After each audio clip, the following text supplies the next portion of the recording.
Hari inzozi zimwe na zimwe abantu bakunze kugira kandi zishobora kugira ibisobanuro bidasanzwe mu buzima bwabo.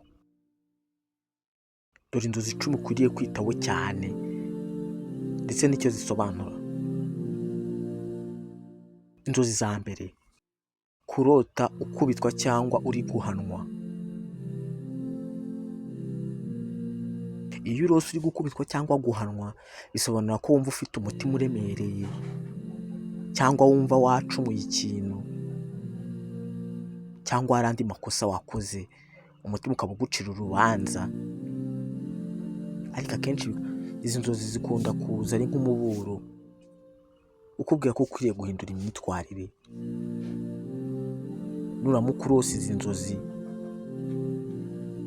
uzamenye uruhande uhagazemo. Inzozi za kabiri: guhanuka mu bintu birebire. Iyo urose uri guhanuka ahantu harehare cyangwa uri mu bintu birebire ugahanuka, bisobanura ko urimo utakaza icyizere cyangwa uhangayitse kubera ibiri kubera mu buzima bwawe. Ibi bisobanura ko umutima utari hamwe bitewe n'ibintu bitari byiza biri kuba mu buzima bwawe. Inzozi za gatatu: kubona amafaranga cyangwa ubutunzi. Kubona amafaranga mu nzozi cyangwa ubutunzi bisobanura icyifuzo cyo gutera imbere cyangwa kugira ibyo wifuza mu buzima. Ariko bishobora no kuba umuburo wo kudaheranwa n'irari ry'ibintu cyangwa ukundi kwifuza kose waba ufite. Inzozi za kane: gukurikiranwa cyangwa gutotezwa.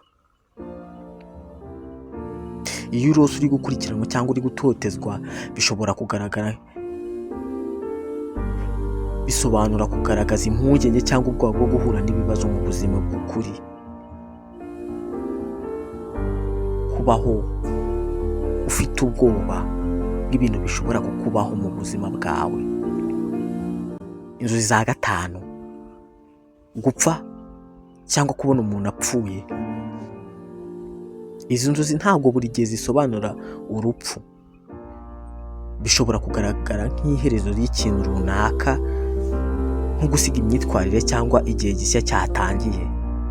Buri gihe kurota umuntu yapfuye cyangwa wapfuye ntabwo bisobanura urupfu. Inzozi za gatandatu: gutwara imodoka cyangwa ikinyabiziga. Kurota utwaye imodoka bishobora kwerekana uburyo ugenzura ubuzima bwawe. Iyo imodoka idahagaze neza, bishobora kuvuga ko hari ibyo utagenzura neza mu buzima kandi bishobora kugushyira mu kaga. Inzozi za karindwi: kurara wambaye ubusa mu bantu. Izi nzozi zishobora kugaragaza ko wumva wambuwe cyangwa wagaragajwe cyangwa ko ufite ubwoba bwo gukosorwa cyangwa guseba cyangwa gusebywa. Inzozi za munani: kubona amazi menshi cyangwa koga. Kurota ubona amazi menshi cyangwa koga. Amazi ashobora gusobanura amarangamutima menshi cyangwa guhangayika, mu gihe koga bishobora kugaragaza kwiyuhagira cyangwa guhindura ibintu.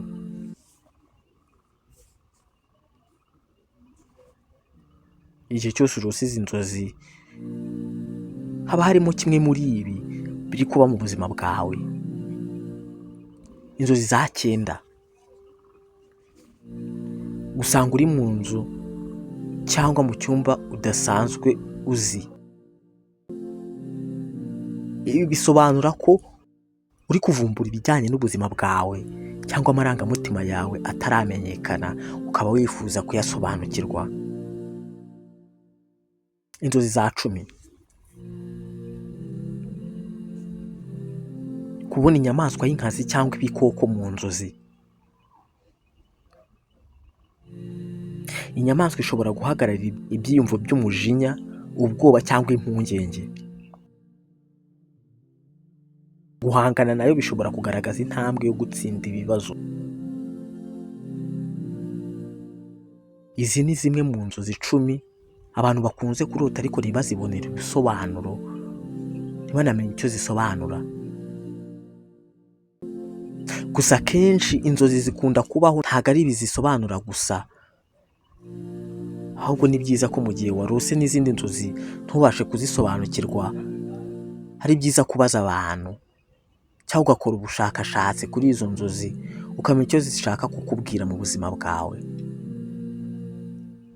Bonne chance Arsene, ndabashimiye.